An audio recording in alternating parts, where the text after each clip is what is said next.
My name is Ross Mayerhoff, and I'm a laryngologist at Henry Ford Health System. Uh, I was lucky enough to train with three world-renowned experts in neurologic, voice and swallowing disorders, including SD.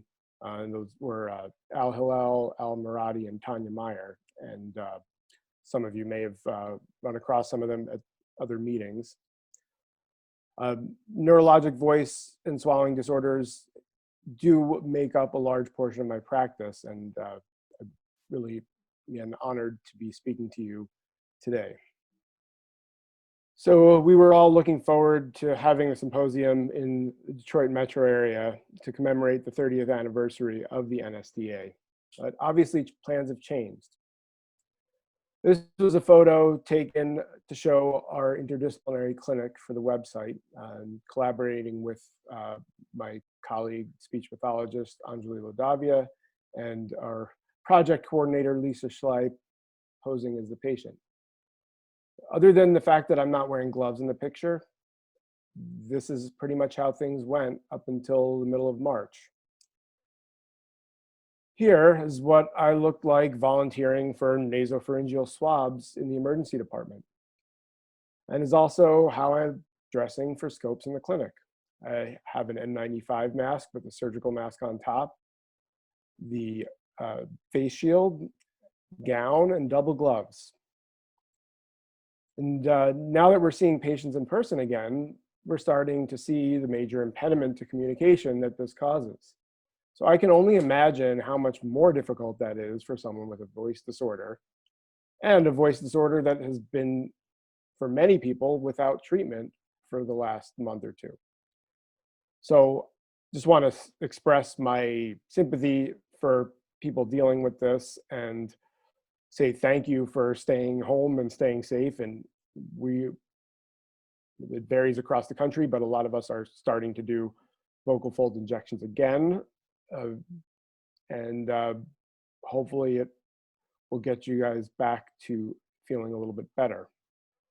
I also want to talk about just how much of a privilege it is to be treating people with spasmodic dysphonia. The community built around the NSDA and beyond is just so incredibly supportive of each other and of us as professionals. And it really creates this environment where where it clearly is a privilege for us.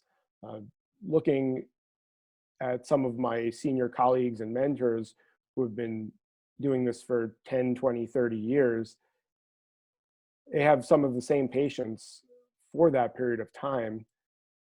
Certainly, nobody wants to be getting injections periodically for that long of a time, but it also creates a doctor-patient relationship that doesn't really exist in a lot of other situations. And so, again, it's quite an honor.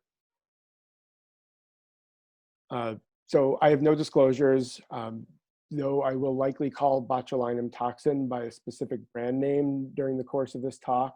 It's not the only botulinum toxin available, and I have no ties to any companies. So why talk about alternative injection techniques?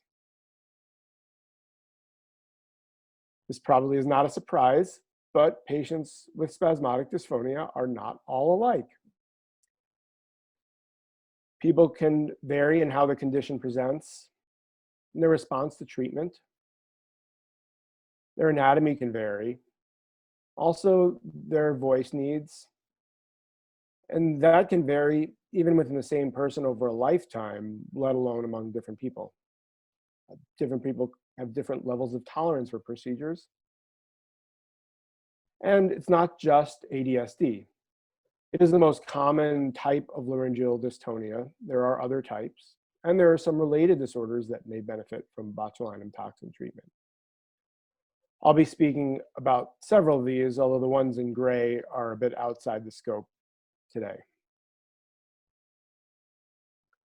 I'll group our discussion into the categories of challenges that can be addressed with different injection techniques. Of course, there can be overlapping reasons for why an alternate technique may be used. In particular, if someone has anatomy that makes the usual technique more difficult, it's likely to be more uncomfortable for the patient and sometimes the doctor too. Additionally, other disorders may be harder to find the right dose, either because the balance of good voice and side effects is different, or because less common disorders have less experience or research behind them to base the treatment on. So what do I mean by dosing challenges? To understand this, it's a little bit easier to explain what we think of as the perfect situation, and then review how we can deal with deviations from that. So if we had to plot the perfect scenario for someone with spasmodic dysphonia, it would probably look something like this. Some patients do fit this fairly well. Some are even better, getting a little bit longer of a benefit, but the majority of people don't fit this pattern as well as we'd like. For most, it takes a little time to find the right dose, maybe deal with a little bit of a longer breathy period, but overall, people settle into a stable pattern. That said, one great thing about support groups and organizations like this is they help shed light on the patient's experience, much more than periodic clinic visits or even a lot of research studies can do. Also, it stimulates us to do more research into the patient experience. Because of this, we now know that the course doesn't usually match that ideal. For a lot of people, as was shown in a study a few years ago, the course tends to look more like a roller coaster and less like a plateau. Beyond that, some people may have more of an even balance of good to bad voice, or have too long of a period of breathiness than is worth having just a couple of weeks of good voice. And some people can't even tolerate minor levels of variation because of, for example, voice demands at work. So some options for troubleshooting. As we talked about, tends to be some trial and error. There's certain things, if there's an inadequate response, either not a complete enough response or it just doesn't last as long, we can increase the dose. If there's too much breathiness, we can decrease the dose. A lot of times, if there's just a poor response once, we may try it again, especially if a patient had previously been consistent. Sometimes maybe the muscle was missed or the dilution of the Botox may have been a little bit off. But if it happens more than once, the plan needs to change a little bit. So we can adjust the dosing strategy by injecting one side or injecting a high amount on one side and a low amount on another. Of course, you can do a lower dose in a shorter interval, but that then leads to more frequent injections. And finally, what is the main topic of this talk is we can use a different approach or a different strategy for the injection itself. So looking at other muscles, I just want to briefly orient what I mean by other muscles. So I want to show you what the muscles are. So here in yellow is the thyroarytenoid muscle, or TA. In blue is the LCA, the lateral cricoarytenoid. In green, that is the interarytenoid muscle, or IA. These are all adductor muscles, meaning they bring the vocal folds closer together. The thyroarytenoid is the one most commonly injected in adductor spasmodic dysphonia. Though it is important to note that there isn't any tissue truly separating the TA and the LCA. So in aiming the injection at one, even though you may be in that muscle, the liquid of the Botox is likely to affect both of those muscles. And then lastly, we have the PCA, or posterior cricoarytenoid, in pink. This is the only abductor muscle, and we will talk a bit about this muscle later. So the reason for showing the muscles is to then transition into this slide. Without going into too much technical detail, this figure is from work by one of my mentors, Hillel, that shows that different muscles are the most active in different people. These tracings are from a fine wire EMG. A lot of you are familiar with EMG with a single needle.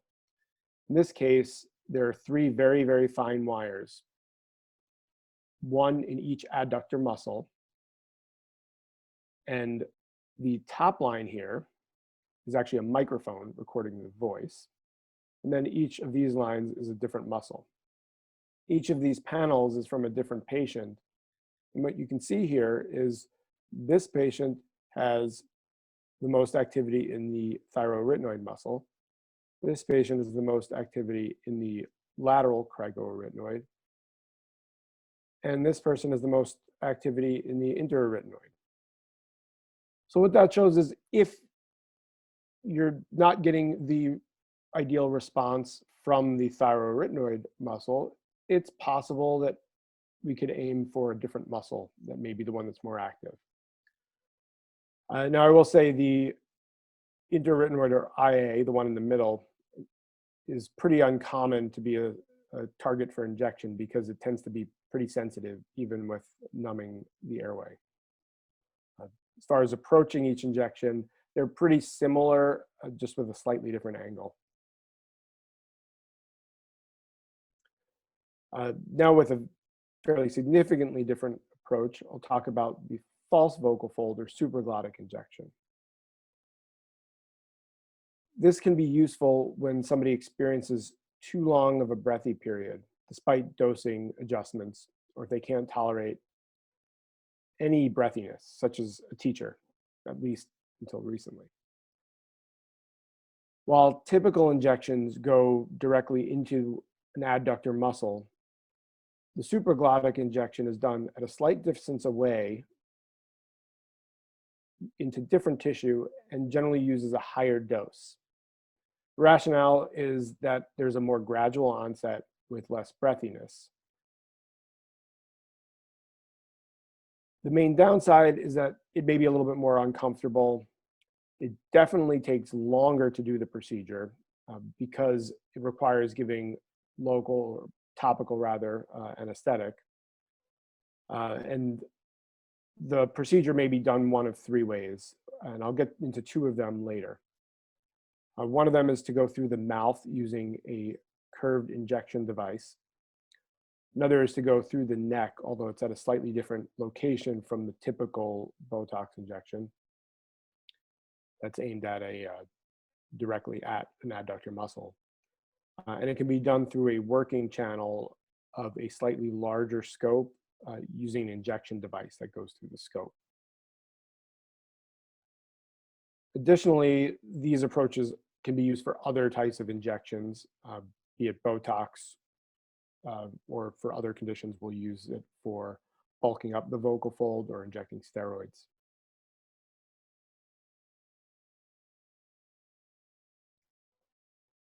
Another area where alternative approaches are useful is in dealing with certain anatomic difficulties. There's a wide variety of people's anatomies that may make things difficult, but here are a few examples. In the top left here is cervical spine kyphosis, which may be seen in ankylosing spondylitis, which is a arthritis-like condition, or an osteoporosis, and people have spine fractures. Goiter, or a very large thyroid, can actually block the access to the larynx through the cricothyroid membrane, which is the typical approach. And scarring from a burn in this case, but also from radiation, or even if someone has had extensive surgery, it can also make it more difficult. The common thread is that access to the larynx by the typical approach is either impossible or extremely difficult to do safely or comfortably. So we have other approaches available to us.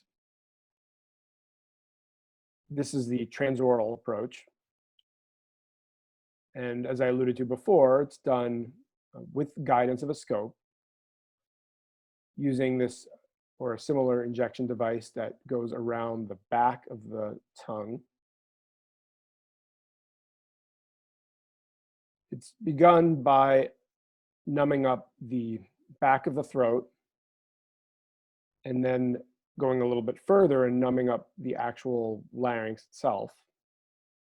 Scope is passed through the nose and the patient sticks out their tongue, and this injection device goes back and around behind the tongue into the larynx. And here is an endoscopic view of a supraglottic injection. The same technique can be used, and the tip of the needle is just moved over a little bit, and we can access the true vocal fold, which is right here.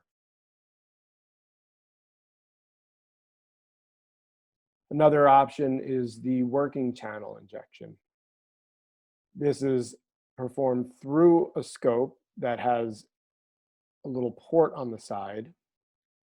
An injection device such as this has a retractable needle and is long enough and flexible enough that it actually goes through the scope.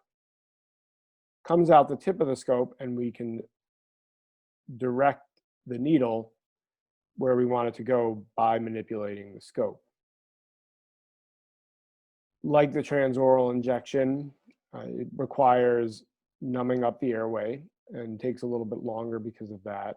Another disadvantage is that the scope is a little bit larger, so there can be a little bit more pressure in the nose. But an advantage is that it's flexible, and so we can get around patients' anatomy, twists, and things like that. And it's also only one access point, meaning just one piece of equipment goes through the nose, nothing goes through the neck, nothing goes through the mouth. I'll now start talking about a few of the related disorders.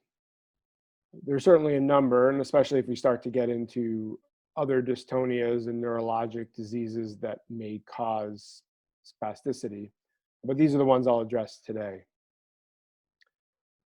As many of you are aware, abductor spasmodic dysphonia is a less common cousin of adductor spasmodic dysphonia. Typically features breathy breaks. The active muscle is the posterior cricoarytenoid.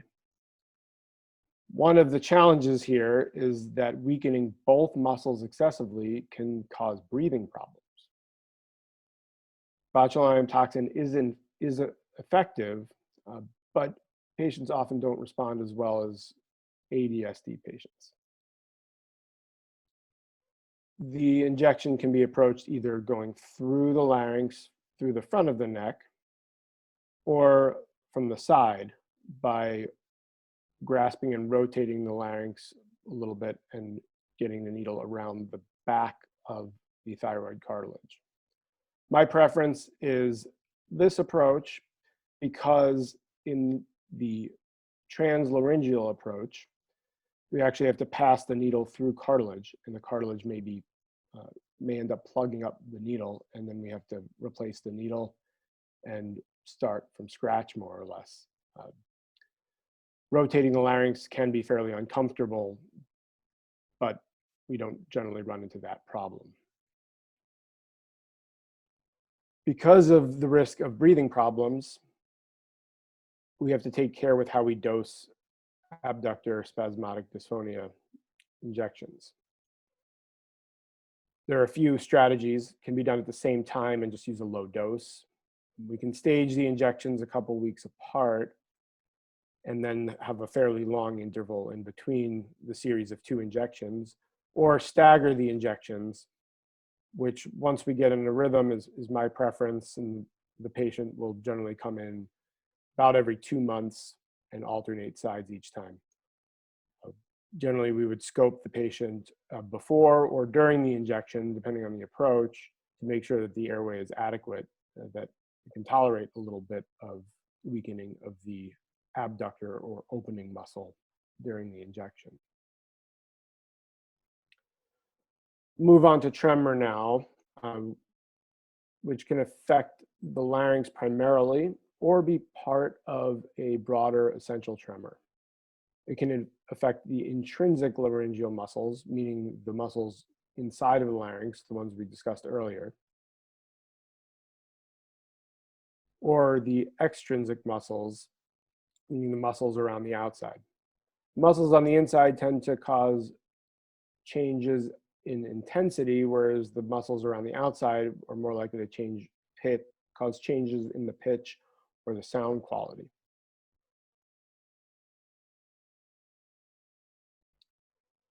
So in some of those studies with the fine wire EMG, they found that the LCA tends to be more dominant in tremor, whereas the TA tends to be more dominant in adductor SD. For that reason, I generally start by approaching the LCA as the first muscle in the larynx rather than the TA in tremor patients. In tremor, we're not changing the physiology in the same manner that we may be for SD, although some of that remains to be seen. For tremor, we're basically just decreasing the amplitude or the degree of the tremor. Additionally, it may be useful to address some of the other muscles. So how do we decide which muscle to address? Unfortunately, as seems to be a theme with the botulinum toxin injections in general, there is a little trial and error. But we can use some of our clinical assessment to at least guide our first steps. What can help predict where to start is looking at whether this is a more horizontal or vertical tremor. Horizontal is generally with the intrinsic muscles, and vertical is with the strap muscles, which are the muscles that move the larynx up and down. In a horizontal tremor, you can hear it, but generally you need the scope to actually see what's happening. Whereas with a vertical tremor, you can actually see the larynx move up and down while the patient is using their voice, particularly with a prolonged vowel sound like an E or ah. So in a vertical tremor, a lot of these patients may benefit from injecting the strap muscles, which are the muscles that are on the outside of the larynx in the front that move the larynx up and down during swallowing. Generally, this muscle that pulls the larynx up, called the thyrohyoid muscle, the one would generally approach. And the advantage of that is we don't have to enter the airway, so we don't need to numb up the airway at all. It has very little, if any, negative effect on the voice, but it can have some minor swallowing impairments. Another option for tremor is bulking or augmentation. Now, while tremor is by no means exclusive to older people, tremor is more prevalent as people age. Also, as people age, the vocal folds tend to get thinner, and so they may not close all the way they're supposed to, as seen here. There's a little gap between the vocal folds, which lets air out. To compensate for that, sometimes people will push harder, and in some cases, that will then amplify the tremor. By bulking up the vocal fold and making it easier to get this closed, people may not have to use as much effort, and so the tremor is not amplified as much. Again, Botox tends to be the more commonly injected substance, but in a subset of tremor patients, this is worth considering. I'll talk about vocal fold synkinesis. So what is synkinesis? Typically, after nerve injury, individual nerve cells may not grow along the same path that they'd been on previously, and they may cross signals. One example of this is in Bell's palsy. People may smile and their eye closes after the nerve is recovered. In the case of the larynx, the signals to open and close the larynx go through the same nerve, and so when they regrow, they may cross, and you may end up having battle of wills, for lack of a better term, where you have signals to open and signals to close, and nothing ends up happening. A couple years ago, my son was playing with toy trains and put them head to head and wanted to see which way they were going, and they were both going up against each other, but neither of them was making any progress. And I could not have asked for a better analogy for this, and I had to get my phone out right away and get a video. Here is just a photo, but you can imagine the trains going back and forth, but nothing actually happening. And this is what basically happens in vocal fold synkinesis. So if that happens on both sides, most commonly after thyroidectomy, I should say it is very rare, but it can be a complication of that because it's one of the few surgical procedures that can put both sides at risk at the same time. If the vocal folds do not open enough, it's almost like breathing through a straw. We have a lot of options for treating this, but none are really great. Some things out there are a tracheotomy to just bypass the obstruction, often leads to the best breathing and the least impairment of voice, but for obvious reasons, it's not desirable for a lot of people. Other options involve removing normal tissue. So Botox has been described more recently, and it has the advantage that you can avoid a tracheotomy and there's no tissue destruction. Main disadvantage, of course, is that it's temporary and it may be less effective than other options, but it can be a good option to allow the patient time to decide what they'd like to do that may be longer lasting, or see if it's fairly early on in the course of the condition, sometimes things can get better. So treating this can be done with the same techniques as adductor spasmodic dysphonia. It is nice to have the EMG to confirm that there is actually muscle activity that we're weakening. However, because the airway is marginal, having a scope to make sure the airway is not in danger is useful. So here's a particular case in which I did a false vocal fold injection because of how marginal the airway was here. I thought any fluid in here or swelling from the injection could really make this person have trouble breathing. So I did the injection over here in the false vocal fold where there would be less impact on the airway.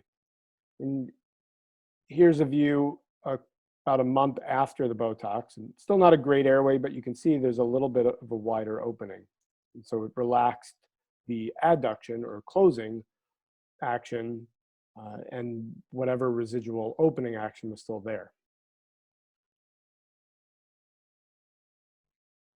So to sum up, I will start by saying the standard approach is standard for a reason, but it doesn't work for everyone. And so it's useful to be aware of other approaches.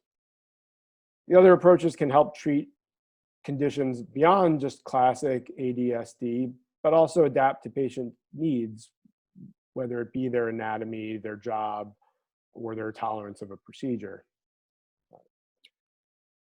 As you probably all know, it can take several rounds of injections before finding the right dose and even the right approach for each patient. In some cases, it can even change through the course of the disease, but I will recommend if you find that even after that, you're not getting what you need out of it, it's worth asking your doctor.